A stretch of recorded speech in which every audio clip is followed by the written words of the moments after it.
Hello, everyone, and welcome back to the Property Investment Australia podcast.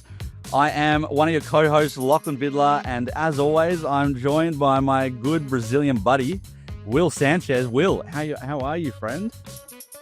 I'm very well, my friend, very well. Is this a better intro? Mate, this is better. You like that, Brazilian buddy? I thought I'd just change it up a little bit. But, mate, we have a really, really good episode today. We're going to round out our 3 property investment hack mini-series. And I think that it's gone really, really well. You know, we've covered a lot of ground. We've looked at some very different groups of people. We've looked at people based on how they're investing. We've looked at how many properties they own. We've looked at like what sort of jobs they have. And we've had some really amazing feedback. So what I would say to everyone is, if you haven't been tuning in and listening into the series, go back and have a listen, because whether or not you fit the demographic or the group that we kind of have made each episode about, you can definitely take something away from it. We've had a lot of feedback from people who have very specifically said, the episode wasn't about me, but I really enjoyed listening to it. So go back, have a listen, and you might be able to pick up some really good fun facts and little facts and hacks. But today we're going to be looking at everyone. We're going to be looking at everyone with to round out the series. We're going to be looking at 3 property investment hacks for everyone. But before we do, I'm going to jump in. A little bit of a shout out for myself here, Will. You know that this has been coming up for a little while. But, I love that one. It's something I've been working on for a little while. Everybody knows that I've been working with Channel 9 as going on to one of their primetime property shows as their investment mentor. So Budget Battlers. The beautiful thing about TV is you don't get a lot of, the advertising starts pretty close to when the show is going to come out. So we're recording this a little bit earlier than the air date. As everybody knows, it's going as we do. We obviously don't record on the same day it's released, but we're not too far away from it. But I believe that potentially we could actually be going out the same day that this podcast is released. We may actually be airing the first episode on Channel 9 potentially, but if not, it's going to be very shortly. So for everyone who's been following along, we've got that coming out. I am on as their investment mentor. So follow along on my socials, right? I post, most days on my Instagram, so you can find me. I think it's Lachlan Vidler 16 on Instagram. But we've got TikTok as well. Follow along. You're going to see, behind the scenes stuff from the filming of the show. You're going to see a lot of content from the show. Obviously, I post this podcast and things like that. But everybody, make sure you follow along. It's going to be 7:30 on 9. Budget Battlers. If it isn't coming out around now, there's probably, or hopefully, there's some advertising about when it is going to come out. Ideally, you guys will be seeing me on they call it a silver screen, don't they? So I'm so watching that show. Oh, mate. Well, you know what? It's going to be really good. There's obviously, there's a big TV series. There's a number of episodes. I would say that definitely as the series grows or goes on, my role grows a little bit as well, because naturally the show is not about me. I'm just one of the cast members on there who are adding into it, and we're helping people, and it's really fantastic. But I've got some really great scenes and advice to give as we go through the series. But look out, everybody! Budget Battles on 9. All I say, Tom Cruise, watch out, Vidler's coming. Oh, well, you know what? I don't think I actually did any stunts this season, and obviously, good old Mr. Cruise is famous for his stunts. But maybe next season they can get me doing some stunts. We'll see. On the back of a bobcat or something like that. But anyway, mate, I digress. Just a bit of a little shout out for that. So we'll have that coming out very, very shortly. But mate, let's dive into this episode. I'm really excited to close out the series. So today, 3 property investment hacks for everyone. For everyone. No one being left out today. All right. So drum rolls. I'll start out with hack number 1, right? Bringing everybody together, no matter your job, your age, your portfolio size, even if you have a portfolio or not. Hack number 1 that everyone, especially right now, that everybody needs to remember and take advantage of is your borrowing power is a moving target, right? So I know you're going to be able to talk about it. What does that mean? You're going to talk more about this than me, right? I'm just going to kick us off, all right? We are in an environment right now where so many things are changing, right? We've got rates that have been coming down and are going to likely continue to come down at least by a little bit, right? We have property market that's moving along. If you have properties, odds are your equity is going up, and most importantly, if you're borrowing, your rent is going up as well. people's jobs. People are obviously always on the hunt for trying to work out how they can gain a little bit of extra income, right? Your expenses, you might be trying to find little ways to drop your expenses as well, and that helps too. And also lenders, their appetite for lending is changing because that's how they grow their own revenues. Their policies are changing, right? There are so many different things that are going on right now, which means that your borrowing power could literally be changing month to month. And whilst that might not be, you're certainly not going from, adding $500,000 of borrowing from this month to the next month. You certainly can be adding little bits and pieces where 1 month you might not have been in a position, or, maybe 1 month is a bit extreme, but, 3 months ago you might not have been in a position. But now, with some of these things going on and some really directed efforts from you, the listener and property investor, of trying to make your personal situation that little bit stronger, 3 months later, you very well might be. So that's my little kickoff to it. I don't even know how to ask you what you got to say. So I'm just going to say, what do you have to say about this, my friend? Well, how long do I have? Not long. Not long. That hack will...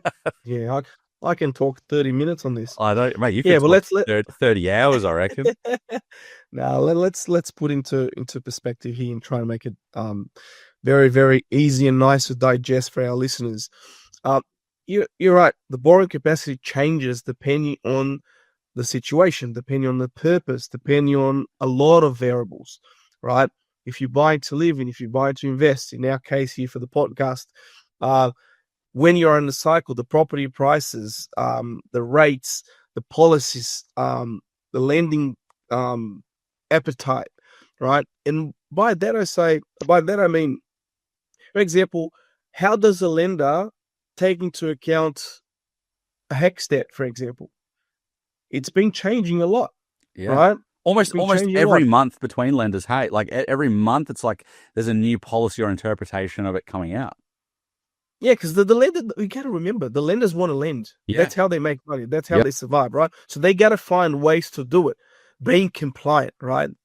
I'm not, of course, no means. No one's going to break the rules, Yeah, exactly. But they have to find ways to allow people to borrow more, one way or another, right? Some lenders have special offerings and special policies that allow them to reduce the assessment buffer from 3% to 1% to 2%. So you got to leverage these options, right? Some banks, when you've got an existing debt, they take into account actual repayments, as opposed to the majority of banks who will take the P&I repayments on the remaining loan term, right? So there's lots to think about. There's lots of options for us to go through, especially if you go with Aussie Newtown, Aussie for that matter. We've got 30 plus lenders, right? So it's a lot of options. So I'm sure we'll find you an option that will put you in a position to borrow. So assessing your situation regularly, I wouldn't say like every month, but like Lockie said, regularly check in, see how things are. Yeah. Especially if you're able to save more, if you're able to earn more, if the rates are coming down, so it's a good segue to sort of get you started. Yeah. Right. Well, I think really that's the big call to action right now, which is that, like, out of hack number one, your call to action is this: if you haven't had your lending checked in the last, let's say, 60 days, go and chat with your broker and see if anything has changed. See if any policies might have changed that make it a little bit more attractive for you. Go and reach out to them if you haven't had it looked at in the last 60 days. Because what I can tell you, because in some of the other hacks, it's going to come up as well. This is a really exciting time for the property market. We're into spring. The weather's really nice. Things are looking really, really strong.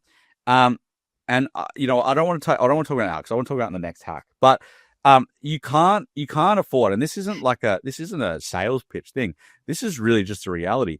You can't afford to sit back and wait now. And really, for most people, borrowing power is one of the biggest limiters of whether or not they can proceed on a purchase or not. You cannot afford to be waiting now because the property market is leaving you behind, right? So if the biggest limiter is your borrowing power, And I think it's simple, right? And I know that's why you love it, because it's simple, right? But if borrowing power is your biggest limiter, you haven't had it looked at in the last 60 days, reach out to your broker. Reach out to your broker, or if you don't have a broker, reach out to either myself or Will, and we can obviously, put you in touch and get yourself checked. Get yourself checked. It sounds like a health checkup, right? Get yourself checked out, right? Because the worst thing that's going to happen is you're in the same position. But the best thing is that there might be something that's changed that's put you in a better position. Or also, you can look at what your mortgage broker is saying to you, and then you can ask them for advice based on how things have changed since your last check and where policies sit today and where your personal circumstances sit today. What are the biggest things that you can do to move the needle to get you up? And they might sit back and say, you know what, honestly, at this point, you just need to increase your income, right? But also they could turn around and be like, well, you know what, you're spending $5,000 a month on your expenses. Yeah. Or can I add a little bit? Yeah. With the live, with a really good example. Sure. Yeah, go on. 2 weeks ago, I had a client, and I love action takers, right? These guys came to us, and they used to spend $1,200, and I think it was $1,200 a week in rent, right? But they're so eager to, getting that next property. They said, Will, what can we do to increase capacity? I said, well, I'm going to say without saying, right? So your limiting factor here is your rent, right? If you were to reduce this $1,200 a week to about $900, I'm not telling you to do. I'm just giving you fact, figures, and numbers. Your capacity increases by 250,000. That was the equation that we came up with. And guess what? They got pre-approved. They weren't that they moved houses. It's crazy. It is crazy how they did it in action takers. Yeah. Kudos to these people. But there you go. And I guess that's the point, right? Even if your situation hasn't changed enough to get on the ladder, you might now be that much closer that when you talk with your broker, exactly like Will's just said about that story, they can give you those big needle movers, right? Because there's always big needle movers, always. And it's often not as difficult as you think it might be. Now, obviously, moving house to pay less rent, there's a little bit of moving pieces to go with that, quite literally some moving pieces. But it might be just as simple as, all right, I need you to take $500 a month out of your expenses, and I need you to go to your boss and ask for a $5,000 pay rise. And suddenly, now, boom, you're there, but you're not going to know without the conversation. So there's your call to action out of hack number 1. If you haven't had a check in the last 60 days, go to your broker and ask for that check and have that conversation around what else needs to be done to move the needle if you aren't in the position right now, okay?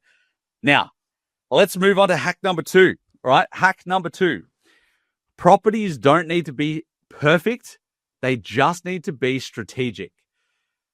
Boy, is this something that I could talk for 30 hours about. You got the lending, I got the property, right? Bring it on. You are never going to find a unicorn property, right? It's just not going to happen. And if you do, I guarantee if I sat with you for 5 minutes and poked a hole in it, you'd be like, okay, maybe it's not the unicorn I thought it was, right?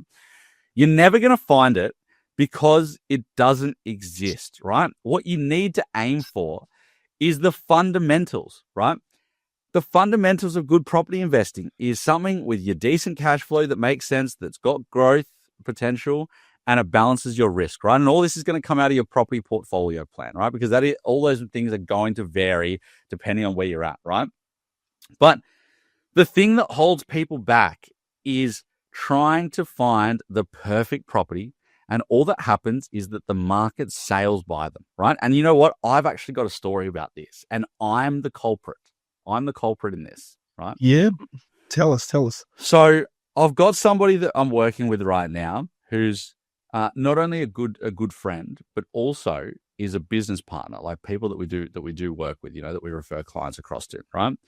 And this person knows that we do a great job, right? And this person has said to me, the reason I'm with you is because I know you're going to do a good job, right? Like I know that you're going to give the good advice and we're going to get it done. I've seen you do it time and time again, but you're going to do it, right?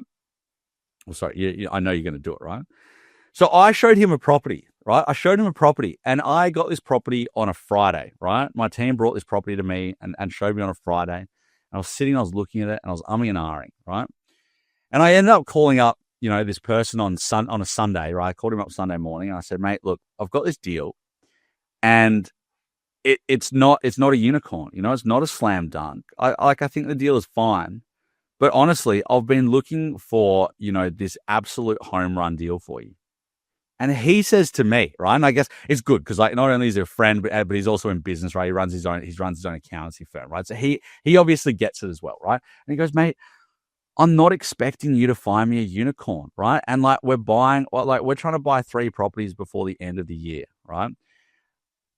Every property serves a different purpose. You've literally told me this, right? And this just might be one of those properties that is just a steady performer, right? Like it's going to perform, but it's not going to be the absolute single best one in the portfolio. But of course, it's not going to be the worst one either, or it's not going to be a bad deal, right? So he actually checked me on this. He was like, mate, if you think it's still a solid deal and there's nothing wrong with it, and you back it, but you're just feeling a bit nervous because you're obviously trying to do the right thing by me and knock it out of the park, show me this deal.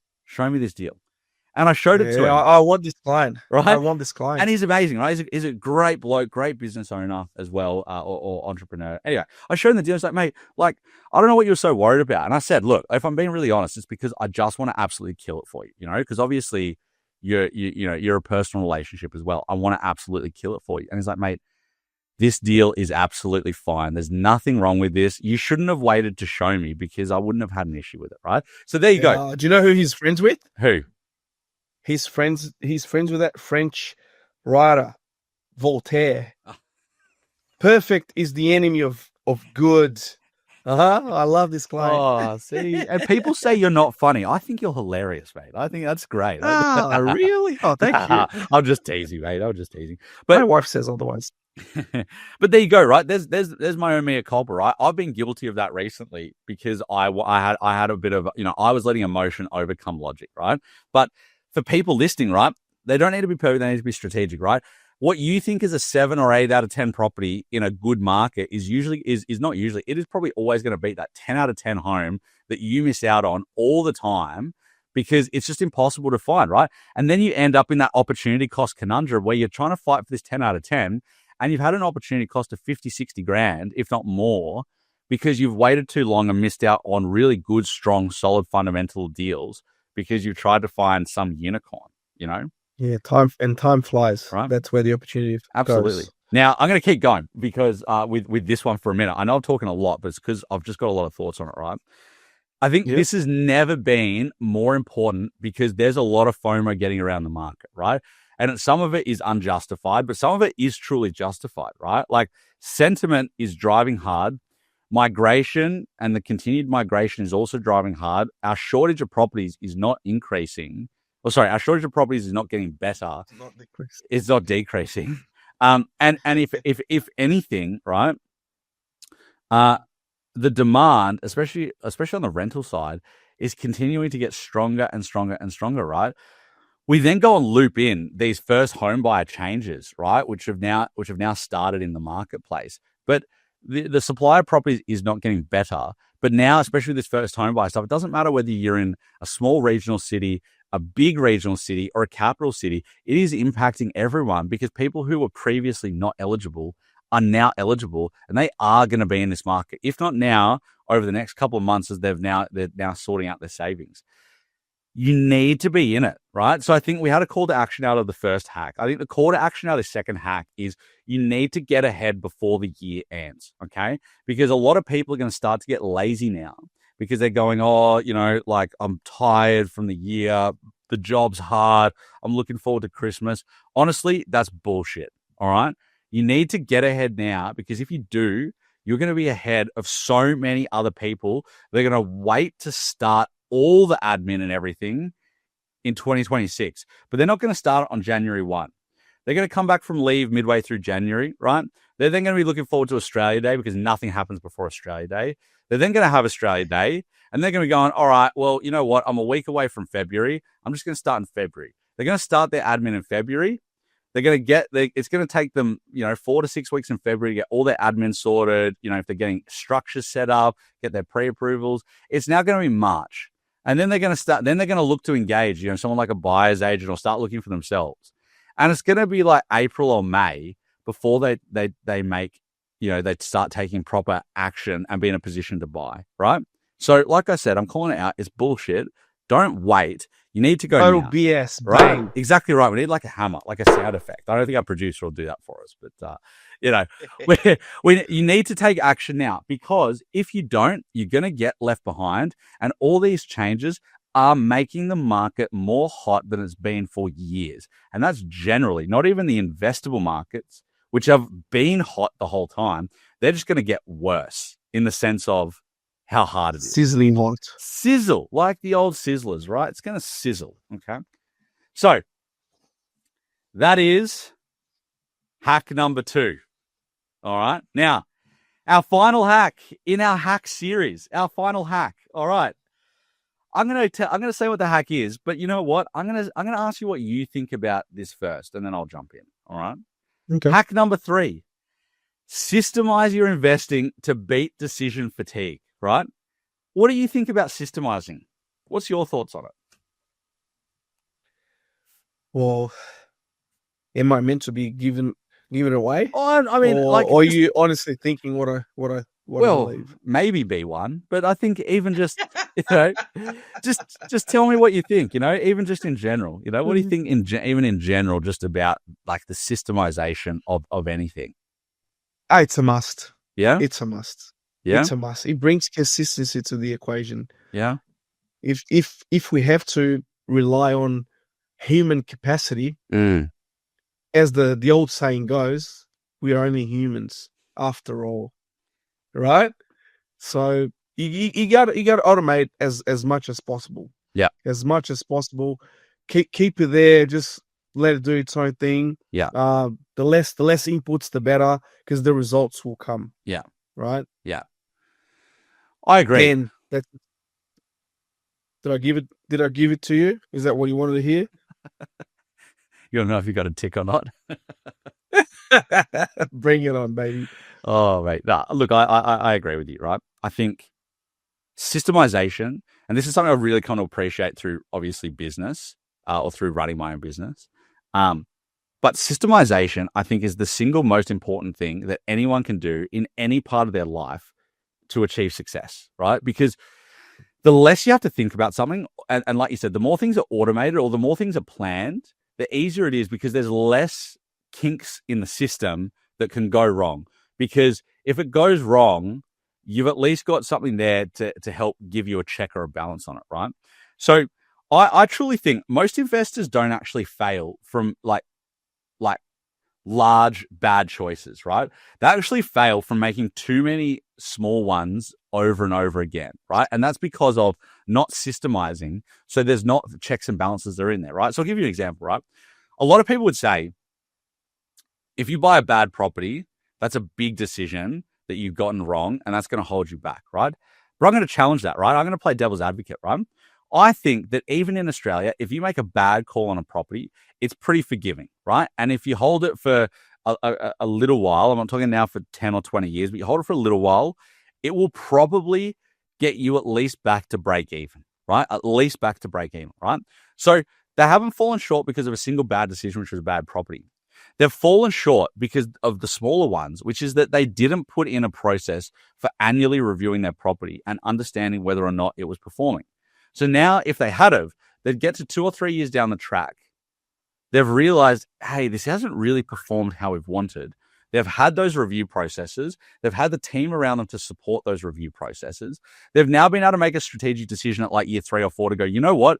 I made a bad call on this property, but that hasn't sunk me, because I've made these smaller decisions that have gone really well, and it's got me back to break even. I've made a little bit of money, and now when I sell, I'll go back to break even. And hey, presto, I've had an opportunity cost, of course, but we haven't gone on for 10 years, and we're now hundreds of thousands of dollars behind the 8 ball because it wasn't there, right? What do you think of that as a devil's advocate? Beautiful. That was pretty good. I love it. Yeah? Right? I love it. Yep. But I think yeah, I think that if we then take that back out, lesson learned. yeah, well, hopefully. But I think if we then take that out, right? It's all about making better small decisions, right? Because the key is consistency, not actually motivation, right? Because property is a long-term game, right? It's going to take you 15 to 20 years to retire through property, right? That's the cold, hard truth, right? And if you've got a high capacity now, the reality is that your retirement goals are probably a lot bigger, but it still takes 15 or 20 years. It's just that the scale is different between, say, a regular mum and dad and some high, earning hotshot business owner that, has a bigger capacity, right? The time's going to pass anyway. Exactly right? But motivation is not going to stay forever, right? It's not going to, right? It's the same as when you hear people who have talked about being married for 30 or 40 years, right? And they're the first ones to say, that they don't maybe lust after their partner in the same way they did in the early days, right? They go through their ebbs and their flows, but there's bigger things at the core of why they love that person, why they continue to stay with them, and why that person makes them happier than anything else in the world, right? Property investing is the same, right? You cannot maintain motivation at the top of the level the way you had for your first property for 15 years, right? But it's those systems that allows you to drive consistency. I like the analogy. You like the analogy? I'm bringing 50 years of love into property investing, right? Oh man, I was gonna say. No, it's salesman, right? You got the gift of the gap, right? But I still think it's true, right? Jokes aside, I think it's true because I truly believe that it's the systems that are going to allow you to keep that consistency, right? It's not 15 years of hardcore motivation, right? For someone who can do that, that's impressive, right? Because hardly anyone is going to be able to do that because life is going to happen. Things are going to get in the way. You're going to have wins. You're going to have losses. All that's going to happen. But it's the systems, right? It's the checks that you have, each quarter or each 6 months or each year, right? It's the team around you that you then have those systems set up to check in with them. It's the systems that allow you to go, how is my portfolio going? What do I need to change? What do I need to do? It's the systems that go, I don't miss my mortgage payments. I pay my bills on time. I'm not sitting back being like, oh my God, this is so difficult to do. It's the systems that allow you to automate, that give you consistency, that is going to allow you to succeed, not some deep dying motivation because property is the most beautiful, sexy thing in the world. And you can maintain that level of thought and desire for property over 15 to 20 years. That's a very good episode. Let me tell you. You like that? Bit of love into it. A bit of love into it, because all you need is love. I like that. All right, mate. Well, that is hack number 3 for everyone. So the call to action out of hack number 3, because each hack has had a call to action, right? Hack number 3 is go and look at your systems and processes that you have right now and look at what you can improve. Automating bills, setting up calendar reminders, using different bits of software and even now AI to help you to understand what needs to be done at what time, right? Draft up emails and have them sit there. So when you've got time, you know that you're going to send it in a couple of weeks' time. It's sitting there ready to go. Whatever it might be, go and review where your systems are at so that you can understand what needs to be done and what can be improved so that you're not having to do anything, not anything, so you don't have to go and do everything by hand, remembering to do it, having things fall through the cracks, and then you're sitting back and going, wow, this is hard. Right? That's the call to action out of this episode. Out of this hack for the episode. All right. So, guys, that is the conclusion of our little mini series about hacks for property investing. So, a few things. A, we hope that you've loved tuning in. All right. Now, we'd love it if you have. I did. You did. I love that. Me too. If you have, please go and drop those 5-star reviews onto your podcasting platform. Okay. It really, really helps us to bump up the rankings so that more and more people can see it. And also, honestly, we do this for the love of it, but it really does make us feel good as well when we see those 5-star ratings, right? I'm going to call that out, It does take a lot of work for us to put these episodes together, to come in and do it. And yes, it does have a purpose and we love it, but, help us out. Drop us some reviews, drop us some kind comments. We would really love to see that. All right. So that's the first thing, right?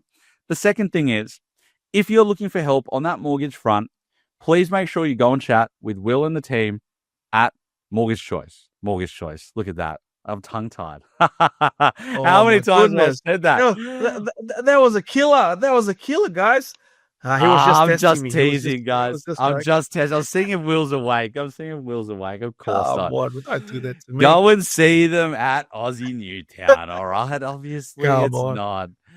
All right? You They're just had my heart through my absolutely, mouth. they are exceptional at what they do. And there's been the call to actions about talking to your broker, right? And there's been the call to actions around getting your property stuff done, right? Go and have a chat with them and they can see where you're at and what can be done, all right? And now the final call to action is if you are looking at starting, building, or scaling your property portfolio, come and have a chat with myself and the team at Atlas Property Group, right? The market is heating up and it is going crazy, and it is very hard if you're doing it by yourself, right? And it's very hard if you don't have a strategy and a plan and have those systems done out, and we can help you with all of that. So atlaspropertygroup.com.au. Make sure you also come and follow me, Lachlan Vidler 16 on Instagram, and also there's the TikTok for all of the TV business stuff that's coming out. Come and have a chat with us. Go and have a chat with Will. We can't wait to come back to you very shortly with our next installment of the Property Investment Australia podcast. But until then, we hope that you've enjoyed this episode. Bye-bye. This is a Piccolo podcast production.